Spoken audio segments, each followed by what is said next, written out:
மாயா Sandhya serial April 26 இன்றைக்கான எபிசோடுக்கான review தாங்க இந்த வீடியோவில் நம்ம இன்றைக்கி பார்க்க போகிறோம். எபிசோடை ஸ்டார்ட் பண்ணுறதுக்கு முன்னாடி இந்த வீடியோவை மறக்காமல் லைக் பண்ணிக்கோங்க. உங்களுடைய ஒவ்வொரு லைக்ஸும் அடுத்த வீடியோ போடுறதுக்கு எங்களுக்கு கொஞ்சம் இன்ட்ரெஸ்டிங்காகவும் மோட்டிவேஷனாகவும் இருக்கும். எபிசோடு எப்படி ஸ்டார்ட் ஆகுதுன்னா, பிரின்சிபல் சொல்கிறாரு, இங்கே பாருங்கள் கார்த்திக், நீங்கள் மட்டும் உண்மையை சொல்லாமல் இருந்திருந்தா இந்நேரம் தனத்தோட வாழ்க்கையவே நான் சீரழிச்சிருப்பேன் அப்படின்னு. அதுக்கு கார்த்தி சொல்கிறாரு, சார் அவங்க ரொம்ப பெரிய ஆர்த்தடாக்ஸ் ஃபேமிலி, கண்டிப்பாக தனம் பேட்மிண்டன் விளையாடுறதை ஏற்றுக்க மாட்டாங்க, அதனால தான் நான் அப்படி பேசினேன் அப்படின்னு.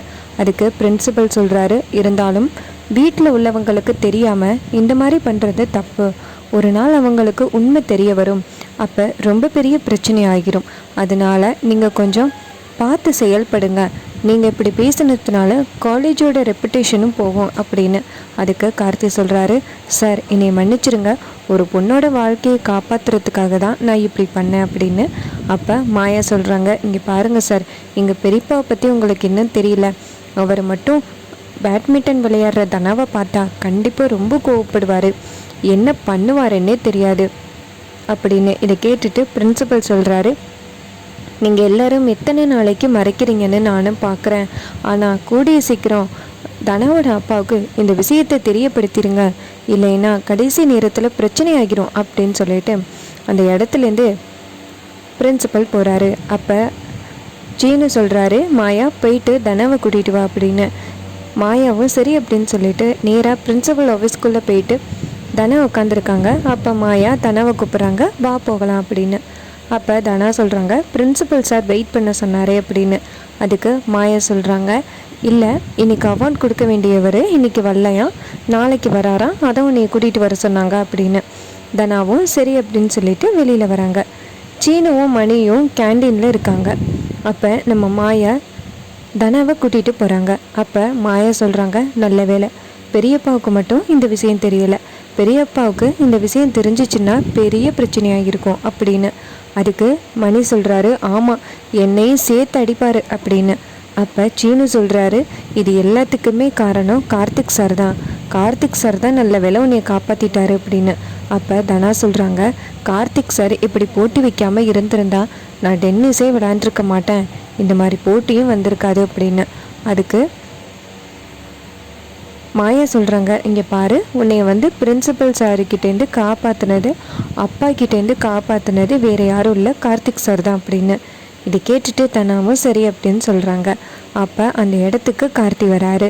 கார்த்தி நேராக மாயாவை பார்த்து, நீ சொன்ன மாதிரி தனாவுக்கு இன்னும் கான்சன்ட்ரேஷன் போகலை அப்படின்னு சொல்ல, அதுக்கு நம்ம தனாவும் ஆமாம் சார் அப்படின்னு சொல்கிறாங்க.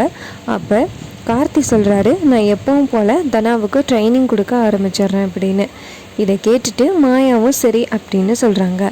அப்போ நம்ம தனா மனசுக்குள்ளே யோசிக்கிறாங்க, உங்களையும் ஜெயிப்பேன், நான் பேட்மிண்டன்லேயும் ஜெயிப்பேன் அப்படின்னு. அப்போ கார்த்தி சொல்கிறாரு, இங்கே பாரு தனா, ஒன்றை மட்டும் ஞாபகம் வச்சுக்கோ, நீ ஸ்டூடெண்ட், நான் கோச், அதை முதல்ல ஞாபகம் வச்சுக்கிட்டு நீ பேட்மிண்டன் விளையாட ஆரம்பிக்கணும் அப்படின்னு. இதை கேட்டுட்டு தனாவும் சரி அப்படின்னு சொல்கிறாங்க. அதுக்கப்புறமா வீட்டை காமிக்கிறாங்க. ரகுராமும் ஜானகியும் காரில் போயிட்டுருக்காங்க. அப்போ ரகுராம் சரியான கோவத்தில் இருக்கார். அந்த கோச் எவ்வளோ தைரியம் இருந்தால் இப்படி பேசியிருப்பான் அப்படின்னு. அதுக்கு ஜானகி சொல்கிறாங்க, என்னங்க அவர் ஏதோ தெரியாதனமாக பேசிட்டாரு அப்படின்னு. அதுக்கு ரகுராம் சொல்கிறாரு, அந்த கோச்சுக்கு நான் யாருன்னு ஃபஸ்ட்டு நிரூபிக்கணும் அப்படின்னு. அதுக்கு ஜானகி சொல்கிறாங்க, அவருக்கெல்லாம் நீங்கள் யாருன்னு நிரூபிக்கணும்னு அவசியம் கிடையாதுங்க, நீங்கள் யாருன்னு எனக்கு தெரியும், அது மட்டும் போதும் அப்படின்னு. அதுக்கு ரகுராம் சொல்கிறாரு, இல்லை அந்த கார்த்தியை ஒரு நாள் கண்டிப்பாக நான் நேருக்கு நேராக பார்ப்பேன், நம்ம வீட்டு பொண்ணுங்களுக்கு நான் ஃப்ரீடம் கொடுக்காமையா இருக்கேன், அவங்க காலேஜ் போகிறாங்கல்ல, இதை விட என்ன வேணும் அப்படின்னு. அப்போ ஜானகி சொல்கிறாங்க, இங்கே பாருங்கள், உங்களை பற்றி எனக்கு தெரியாதா, நீங்கள் ஏங்க அதை மைண்டில் எடுத்துக்கிறீங்க அப்படின்னு. அதுக்கு ரகுராம் சொல்கிறாரு, அவன் ரொம்ப ஓவராக பேசிட்டான், என் பொண்ணுங்க அங்கே படிக்கிறாங்க அப்படிங்கிற ஒரு காரணத்தினால தான் நான் எதுவுமே பேசாமல் அமைதியாக வந்தேன், இல்லைன்னா அங்கே நடக்கிறதே வேறையாக இருந்திருக்கும் அப்படின்னு. அப்போ ஜானகி சொல்கிறாங்க, ஆமாங்க நீங்கள் அமைதியாக வந்தது நல்லது, நீங்கள் ஏதாவது பேச போய் அங்கே பெரிய பிரச்சனையாகி இருந்துச்சுன்னா என்ன பண்ணுறது அப்படின்னு. இதை கேட்டுட்டு ரகுராமும், ஆமாம் நான் என் பொண்ணுங்களுக்காக தான் நான் அமைதியாக வந்தேன் அப்படிங்கிறாரு. அதுக்கப்புறமா வீட்டை காமிக்கிறாங்க. வீட்டில் நம்ம மாயா வந்து பாட்டு கேட்டுக்கிட்டு இருக்காங்க.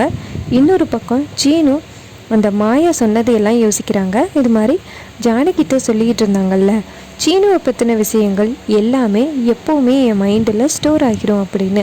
இதை வந்து நம்ம சீனு யோசிக்கிறாரு. அப்போ சீனு டைரியை தேடுறாரு. ஆனால் டைரி எங்கேயுமே இல்லை.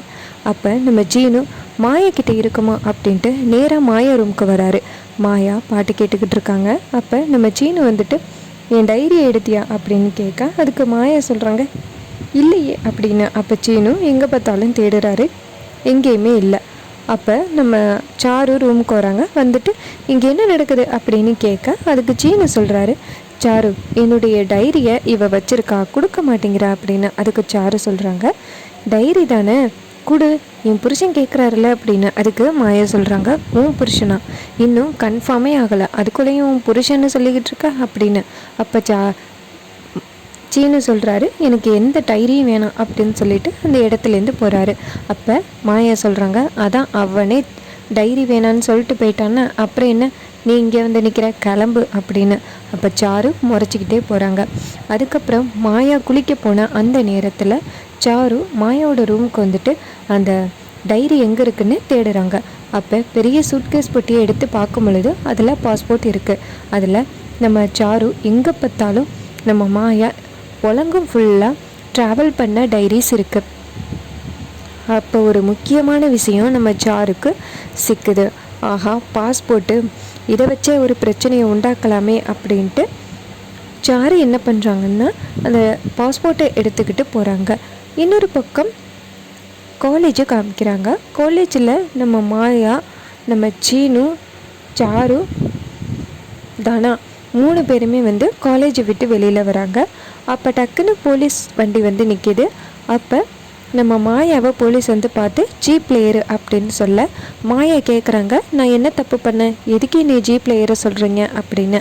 அந்த நேரம் சீனு இங்கேருந்து ஓடி வந்து என்ன சார் ஆச்சு அப்படின்னு கேட்க, அதுக்கு போலீஸ் சொல்கிறாரு, மாயாவை அரெஸ்ட் பண்ணுறோம் அப்படின்னு. அதுக்கு மாயா கேட்குறாங்க, நான் என்ன தப்பு பண்ணேன் அப்படின்னு. அப்போ போலீஸ் சொல்கிறாரு, அதெல்லாம் இங்கே சொல்ல முடியாது, ஸ்டேஷனில் தான் சொல்ல முடியும், ஸ்டேஷனுக்கு வா அப்படின்னு சொல்ல நம்ம மாயா ஜீப்பில் ஏறுறாங்க. இதை பார்த்துட்டு நம்ம சீனு வந்து ரொம்ப ஷாக் ஆகுறாரு.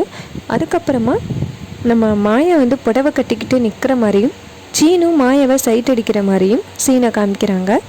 அதோட இன்றைக்கான எபிசோடை இன்ட்ரெஸ்டிங்காக ஃபினிஷ் பண்ணியிருக்காங்க. இதே மாதிரி இனிமேல் அப்டேட் செய்யணும்னா இந்த சேனலை சப்ஸ்கிரைப் பண்ணிக்கோங்க. தேங்க்ஸ் ஃபார் வாட்சிங்.